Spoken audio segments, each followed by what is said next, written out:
Hey guys, welcome back to the AR YouTube channel. और अक्सर हमें एयरपोर्ट में 2 इंजन वाले प्लेन्स देखने को मिल जाता है, जैसे कि बोइंग 737, A320। वहीं 4 इंजन वाले कुछ बड़े प्लेन्स जैसे कि बोइंग 747, A380 भी एयरपोर्ट में दिख जाता है। लेकिन कभी कभी हमें 3 इंजन वाले प्लेन भी देखने को मिल जाता है, 2 इंजन विंग्स में और 1 इंजन टेल में। इवन कुछ प्लेन्स में तो तीनों के तीनों इंजन प्लेन के टेल में ही फिट कर दिया जाता है। मतलब कि कुछ तो इंजीनियर्स के दिमाग में चल रहा होगा, तभी तो 3 इंजन वाले प्लेन्स को इंट्रोड्यूस किया गया। इसके पीछे भी एक इंटरेस्टिंग कहानी है। इसे समझने के लिए हमें इतिहास में थोड़ा पीछे जाना पड़ेगा। दोस्तों, एविएशन में एक रूल है जिसे पैसेंजर्स की सुरक्षा के लिए बनाया गया है। इस रूल के अनुसार 2 इंजन वाला प्लेन उसी रूट से फ्लाई कर सकता है जिस रूट में हर 1 घंटे के बाद कम से कम एक एयरपोर्ट हो।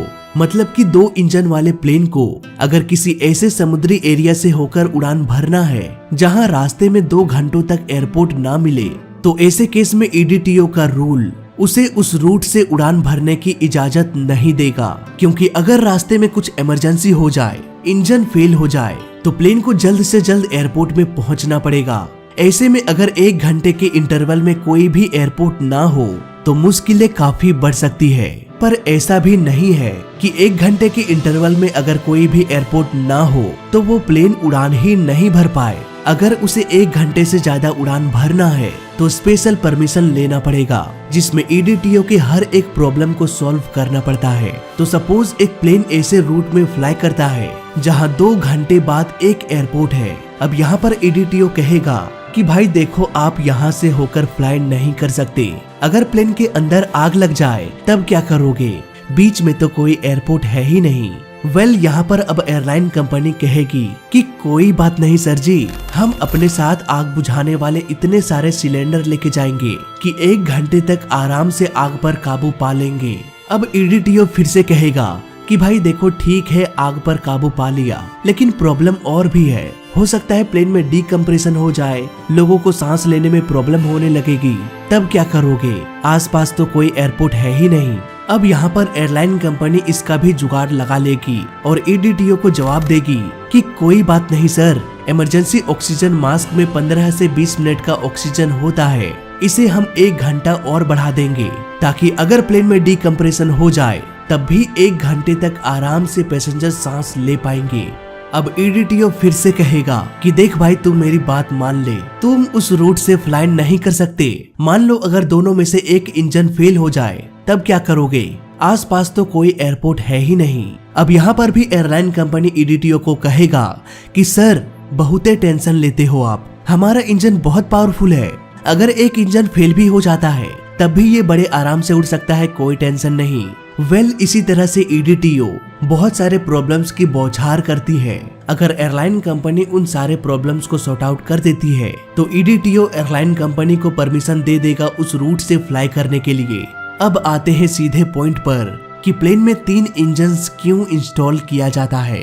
दोस्तों, आज के दौर में भले ही प्लेन्स का इंजन इतना पावरफुल हो चुका है कि सिंगल इंजन के साथ भी ये आराम से फ्लाई कर सकता है, लेकिन ऐसा हमेशा से नहीं था। 1960 के बाद फ्यूल का प्राइस आसमान छूने लगा। अब यहाँ पर 2 इंजन वाले प्लेन्स पर बहुत बड़ी मुसीबत आ गई और वो मुसीबत थी एक्सटेंडेड डाइवर्जन टाइम ऑपरेशंस, यानी कि EDTO का रूल। 1960 से 70 के दशक में 2 इंजन्स वाले प्लेन में अगर एक इंजन डेड हो जाए तो प्लेन अनबैलेंस हो जाता था और ये अपने मैक्सिमम पावर में फ्लाई नहीं कर पाता था।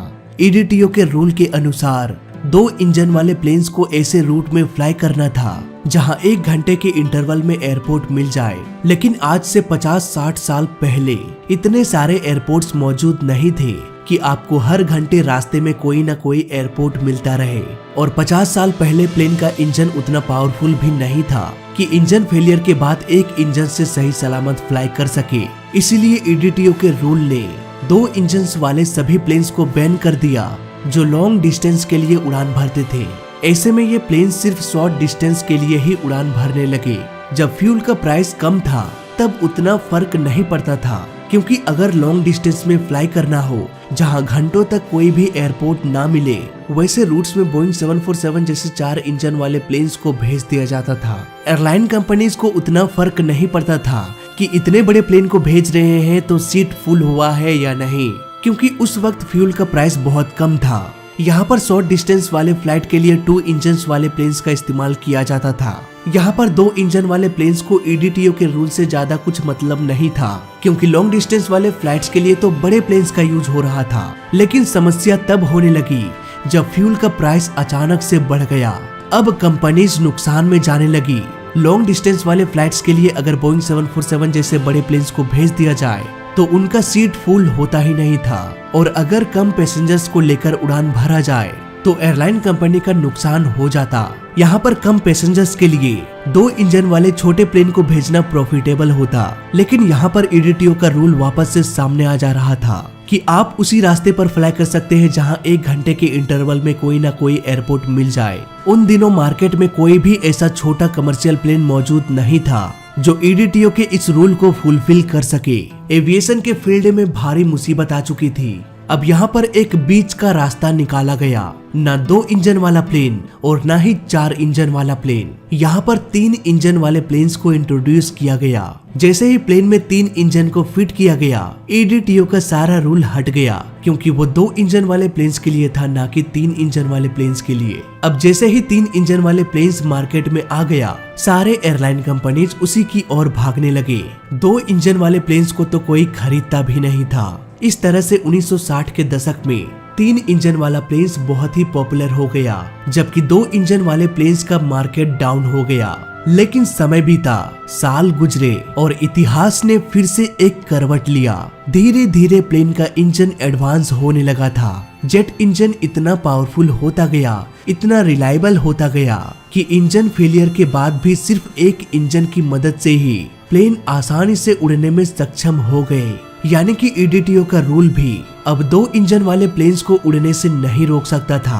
अब यहाँ से कहानी फिर से उलट हो गई। एयरलाइन कंपनीज अब 3 इंजन वाले प्लेन्स को खरीदना बंद कर दिया, क्योंकि अगर उनका काम सिर्फ 2 इंजन से ही हो रहा है तो वो 3 इंजन के लिए पैसे क्यों बर्बाद करे। इसके अलावा 3 इंजन वाले प्लेन्स के मेंटेनेंस में खर्चा बहुत आता था, क्योंकि इसका तीसरा इंजन प्लेन के टेल में इंस्टॉल किया गया था। प्लेन के विंग्स में इंस्टॉल्ड इंजन को आराम से खोला जा सकता है, जबकि प्लेन के टेल में इंस्टॉल्ड इंजन के मेंटेनेंस में बहुत अधिक समय लग जाता। इसलिए मेंटेनेंस चार्ज भी 2 इंजन वाले प्लेन्स के कंपैरिजन में 3 इंजन वाले प्लेन्स के लिए बहुत अधिक था। इसके अलावा एक सबसे बड़ा डिसएडवांटेज ये था कि ये प्लेन के मेन बॉडी यानी कि फ्यूजलेज से अटैच था। अगर किसी तरह से इसका तीसरा इंजन डैमेज या ब्लास्ट हो जाए तो ये टेल को काफी नुकसान पहुंचा सकता है, और प्लेन का टेल कंट्रोल सरफेस में बहुत बड़ी भूमिका निभाती है। अगर प्लेन का टेल टूटा तो फिर इसे संभाल पाना बहुत मुश्किल हो सकता है। इतिहास में ऐसे भी हादसे हो चुके हैं जिसमें प्लेन का टेल ही टूट के अलग हो गया हो, इसके बाद उसे बचाया नहीं जा सका।